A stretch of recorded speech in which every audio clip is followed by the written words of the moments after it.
Hello, people of YouTube. Welcome back to Skull of the First Sin. In the last episode, we finished up Huntsman's Copse and are now working our way through Harvest Valley. Yeah, this is gonna be fun. Especially with these guys around. Oops.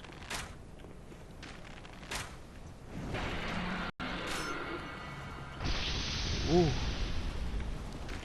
Yeah, these guys are a pain in the butt. They are quite powerful melee and have that long-range magic spell that has sometimes killed me in a single hit.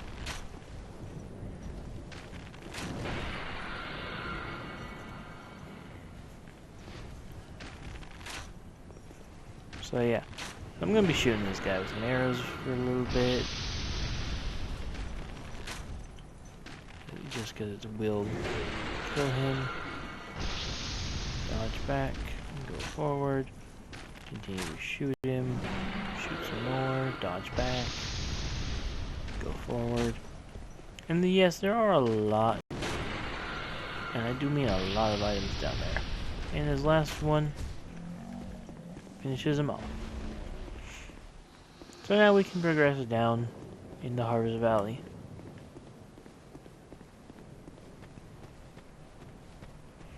Going off in this direction, we have a skeleton who thinks he's cool. We also have several of these guys here, crawling around on the ground.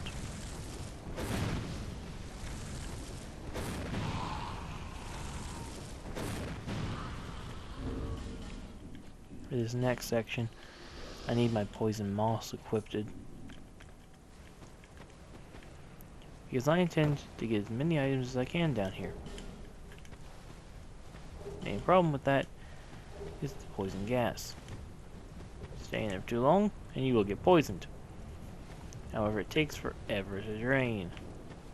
So a lot of times the best course of action is just to enter the poison, come out, cure yourself with poison, and rinse and repeat.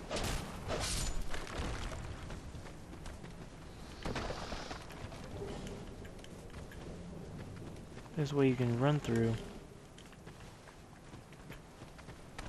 gather as many items as you possibly can, heal up, and come back up. To be honest, there aren't too many instances in which I get poisoned in this game, or which anyone gets poisoned, really. I don't think I've ever actually had these guys drop things before. So, poison, run through here, and run back because there's some skeletons that spawn. Skeletons that have killed me in the past. Another thing you can do in this area, if you're having difficulty with the poison, is to use life gems. Because life gems can actually fight the effects of poison. And what I mean by this is that while your health is normally supposed to drop when poisoned, using a life gem, like so, actually keeps your health somewhat steady for at least a little bit. And a single life gem can actually keep you alive quite a while you're poisoned. Which is a good way to save poison moss for when you really need it.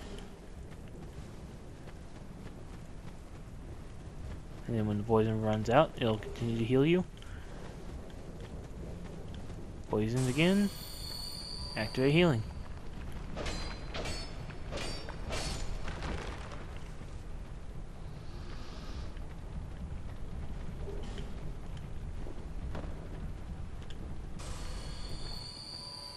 Healing my life. Come down here, grab this item. And yeah, Harvest Valley is filled with poison everywhere. It's pretty annoying, to be honest. However, because there's poison around, who better to be around than this man? This is the second location in which you can run into our main man, Gavlan. and where you can start buying his poison items and selling items you don't need. So if there's any items you don't really think you're ever going to use, you can sell them to him. But considering I don't have much to sell to him at this point in time, I'm just going to keep everything I've currently got. And then we can open the chest next to Gavlan, and we'll find a raw stone. A raw stone's good if there's a particular weapon that you're going to use, but you only want to get the minimal requirements for it. You know, it can give you a little bonus to your melee damage. Now I'm gonna come up here, on this ladder. This is one of the times in which having a bow is very, very helpful. Get some hexing urns, because all around here you've got these ladies, the desert sorceresses. Now, their defenses are very weak. Their fire attacks are devastatingly deadly, especially when you get to close range. And what I mean by this is that at long range, they'll use that spread shot fire type attack, which is relatively easy to dodge. But at close range, they've got this like fire attack that's more or less the sorceresses blowing a kiss in your direction. A kiss that explodes and will typically kill you in a single hit. I'm not even kidding when I say that. Anytime I've ever gotten hit by that attack, I've always ended up dead literally a second afterwards. It's always killed me. Which is why I don't really like the desert sorceresses and will typically kill them with a bow.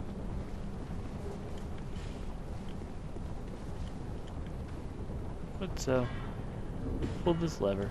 And since I bought them from Gavlan, I might as well... Oh wait, I have iron arrows too. Okay, I'll cook the iron arrows instead. Save the poison arrows up.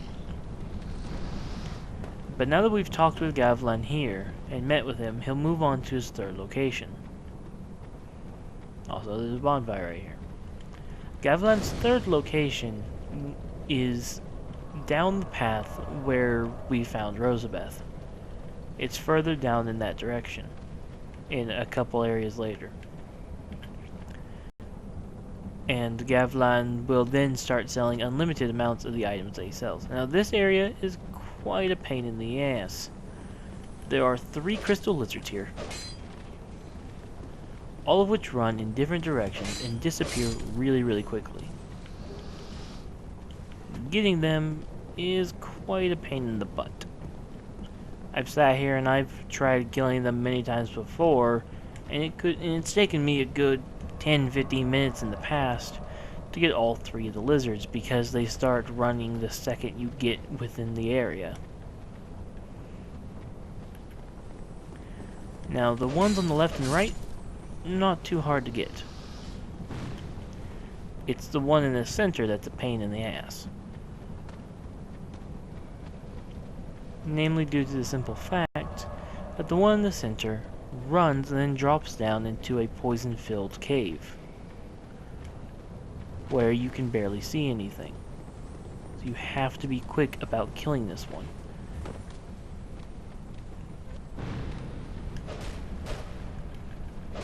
Otherwise, it'll do that and get away. Simpleton Spice will come up here. I typically won't bother healing at this point unless I'm about to die, because I can run through here, get back to the bonfire, even if it is at last second, and replenish my health and everything, so we're all good there. This has taken me so many tries in the past that's not even funny.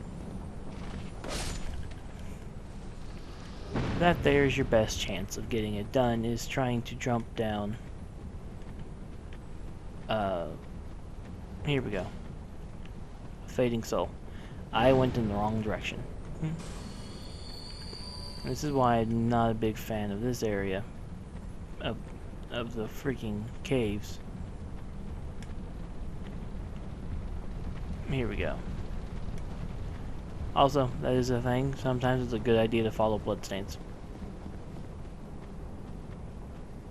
But yeah. So, we got all 3 of those, so that's nice. So, now we can move on to the next section.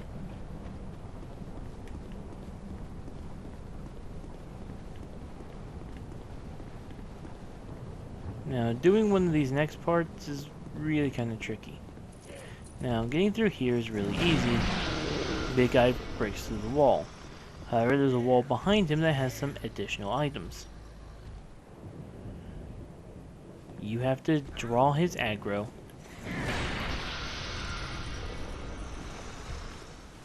And get him to come over here.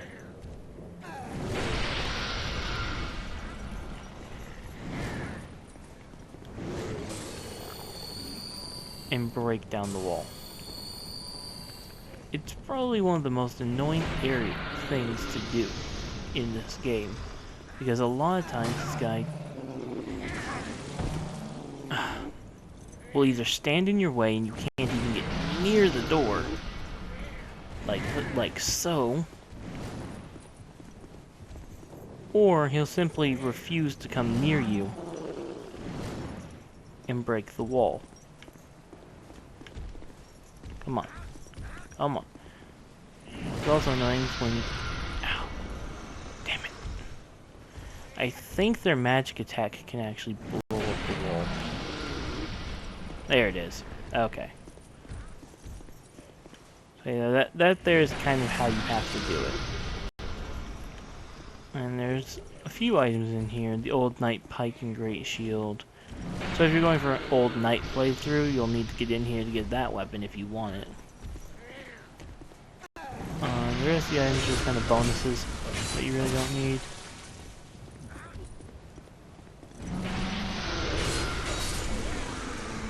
Killing these guys is always a pain in the butt.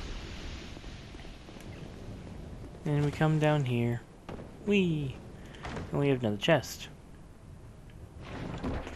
We open the chest, and we get poison stone and some rotten pine resin. Now I'm gonna go ahead, and I actually don't have any. Wow. I only have some of the troches that give you poison resistance, but I guess I don't have any. Okay. Well then, come down here, and we'll gather items as we run through the cave that apparently now has skeletons. I have not been in this cave in Skull of the First Sin yet. I don't believe, anyway. The cave will lead you to right here, and apparently someone named Alex the Great thinks he's great and is waiting for someone to summon him. So, yeah. So, we've got that. And now this next area is actually an area I didn't know about until watching a certain people's videos. The item is right up there on the cliff. Now, for the longest time, I never knew how to get there. I never saw this door. Playing through the game several times, getting all of the trophies on the original Dark Souls 2, I never noticed this path here. So I never could get in here and get these items.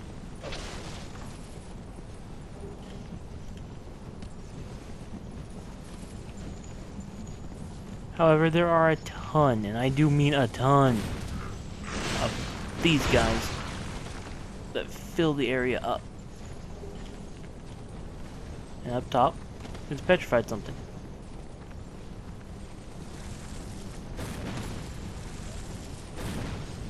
In the original Dark Souls 2, from what I've seen on footage, the item used to be a fragrant branch of yore.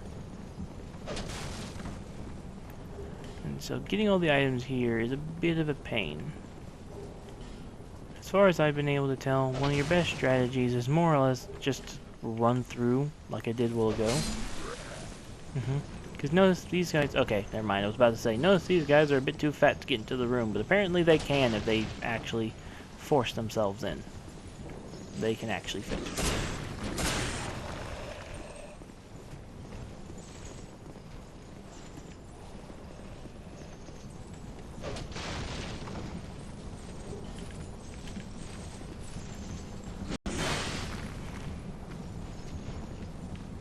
You are completely and entirely in my way. I'm going to die because you trapped me in a rape corner. Yep, I'm dead. So, but that's all the items in that area, so I don't have to return there.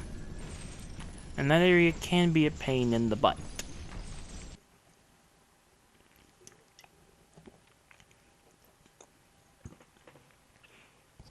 Actually, no, now that I think about it, there's still one more item back there. God damn it, I have to go back.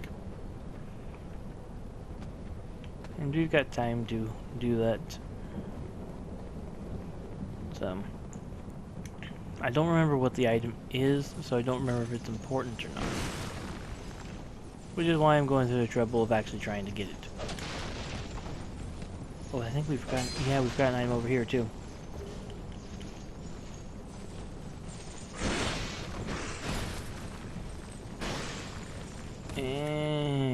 Too many fat guys. Too many fat guys with sickles.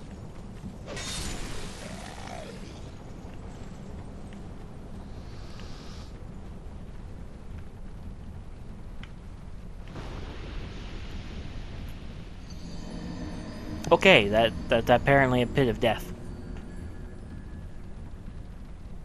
Okay, so I did get everything, and I just went back there to kill myself, apparently.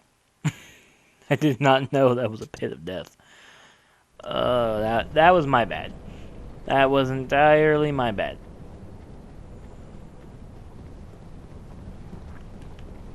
Anywho, we will now continue on through here. Now, a cool thing about this place is that those two down there will not attack you unless you go down into the poison.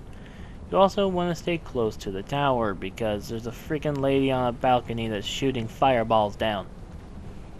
Don't like the lady on the balcony. She wasn't there in the original Dark Souls 2, and I don't like her being there in Skull of the First Sin. And then we've got this guy. The official first mannequin that you can find in Dark Souls 2. Now, if I jump down here, there's a bunch of items, including the washing pole, Dynite Shard, the Chameleon Spell, my death, and the Dragon Charm. Normally those guys don't attack you right away when you jump down there, but for some reason, they decided to turn around and shoot me in the back. Gotta love when the enemies change their patterns like that. And the pickaxe, a very hard to get weapon that is, from my understanding, completely useless. But yeah, so now what I have to do is go through here and kill this guy again. So, fun. But Chameleon is a good online item, online spell, especially if you want to do a lot of online trolling. And I would be perfectly honest, it's one of the funnest things to do. When someone sits there and they invade your world wanting to kill you, only to go searching for you, and they can't find you anywhere. And it turns out you're just a box sitting in the corner of a room. It's a very fun spell. But we'll end the episode off with a Covenant find, which we can find it over in this direction.